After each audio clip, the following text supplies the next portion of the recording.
ఈరోజైతే గణేష్ చతుర్థి సందర్భంగా మనం గణేశుడికి ఇష్టమైన ప్రీతిప్రదమైన చింతపండు పులిహోర మరియు పాయసం అయితే తయారు చేసుకొని దేవుడికి నైవేద్యంగా పెట్టడం జరిగింది. ఈ వీడియో చివరి వరకు స్కిప్ చేయకుండా చూడండి. దీంట్లో మనమైతే చింతపండు పులిహోరని తయారు చేసుకునే విధానాన్ని వివరించాము.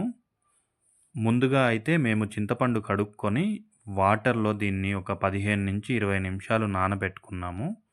ఆ తర్వాత దీన్ని గుజ్జుగా తయారు చేసుకొని, ఈ మిగిలిన చింతపండుని పక్కకు వేసి, ఈ తయారు చేసుకున్న గుజ్జుని మనం ఒక గిన్నెలోకైతే తీసుకొని, దీన్నిలా పక్కకు పెట్టుకుంటున్నాము. ఆ తర్వాత దీంట్లోకి కావాల్సినవి పచ్చిమిర్చిని కట్ చేసుకొని, మేము దీంట్లో మిరియాల పౌడర్ అయితే యాడ్ చేస్తున్నాము. ఎందుకంటే కారం యాడ్ చేయట్లేదు. ఈ మిరియాల పౌడర్ వల్ల ఈ చింతపండుకి ఘాటు అనేది యాడ్ అవుతుంది. లేదంటే పుల్లగా ఉంటుంది కదా! సో, ఈ పులుపుదనాన్ని పోగొట్టడానికి మనం మిరియాల పౌడర్ అయితే యాడ్ చేస్తాము. సో, పచ్చిమిర్చి, మిరియాల పౌడర్ మరియు కరివేపాకు ఇవన్నీ రెడీ చేసుకొని పక్కకు పెట్టుకొని, ఇలా తయారు చేసుకున్న వీటిని మనం కరివేపాకుని యాడ్ చేస్తున్నాము ఈ గుజ్జులోకి. ఆ తర్వాత మిరియాల పౌడర్ కూడా యాడ్ చేస్తున్నాము. కట్ చేసి పెట్టుకున్న పచ్చిమిర్చిని కూడా యాడ్ చేస్తున్నాము. సో, దీంట్లో ఒక స్పూనున్నర ఆయిల్ కూడా యాడ్ చేశాము. పసుపు కూడా యాడ్ చేస్తున్నాము. ఈ గుజ్జులో ఇలా యాడ్ చేసుకున్న తర్వాత దీన్ని బాగా కలుపుకొని ఒక స్పూన్ తోటి మనం స్టవ్ వెలిగించుకొని స్టవ్ పైన పెట్టుకోవడమే. సాల్ట్ అయితే మర్చిపోయాము. మళ్ళీ సాల్ట్ కూడా యాడ్ చేశాము. సో, దీన్ని ఒక 15-20 మినిట్స్ లేదంటే హాఫ్ ఎన్ అవర్ వరకు బాగా మీడియం నుంచి హై ఫ్లేమ్ పెట్టుకొని స్టవ్‌ని మరగనిచ్చిన తర్వాత,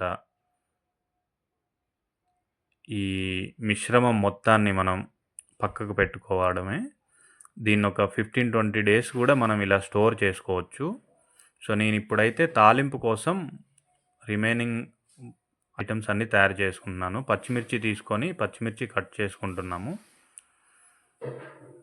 తర్వాత దీంట్లోకి కావాల్సిన కరివేపాకు, ఎండుమిర్చి, పల్లీలు, మినపప్పు. ఈ మినపప్పు అయితే ఇంట్లో నుంచి తీసుకున్నది కాబట్టి అలా కనిపిస్తుంది. మనకి బయట కొన్నది కాదిది.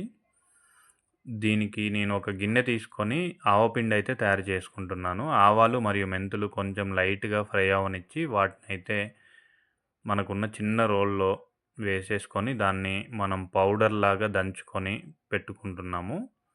ఇలా ఈ ఆవపిండిని ఒక చిన్న గిన్నెలో తీసుకొని పక్కకు పెట్టుకొని, ఇప్పుడైతే మనం ఆల్రెడీ వండుకున్న రైస్‌ని ఒక గిన్నెలో తీసుకొని దీన్ని కొంచెం బాగా పొల్లు పొల్లుగా తయారు చేసుకొని, ఈ గడ్డలన్నీ చిదిపేసి, దీంట్లో నేను చింతపండు గుజ్జయితే యాడ్ చేస్తున్నాను. మనం తయారు చేసుకున్న చింతపండు గుజ్జు. ఇది సరిపోయినంత యాడ్ చేసుకొని మనము మిగిలినదైతే మనం స్టోర్ చేసుకోవచ్చు. చెప్పాను గదా ముందుగానే. తర్వాత దీన్ని మనం తయారు చేసుకున్న ఆవపిండిని గూడా యాడ్ చేసి రైస్‌కి బాగా పట్టేలాగా ఆవపిండి, చింతపండు కలుపుకుంటున్నాను.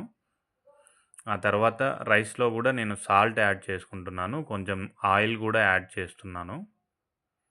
వీటిని గూడా రైస్‌కి పట్టేలాగా బాగా కలుపుకొని, ఇది పక్కకు పెట్టుకొని, తాలింపు కోసం అయితే నేనిప్పుడు ఒక గిన్నె తీసుకొని, దాంట్లో ఆయిల్ వేసుకొని, ఆయిల్ బాగా వేడయ్యే వరకు ఉంచి, తర్వాత దాంట్లో పల్లీలు, మినప్పప్పు, ఎండుమిర్చి వేసుకొని కొంచెం మగ్గనిస్తున్నాను. నేను జీలకర్ర, కరివేపాకు గూడా వేస్తాను. తర్వాత లాస్ట్‌లో వేస్తాను.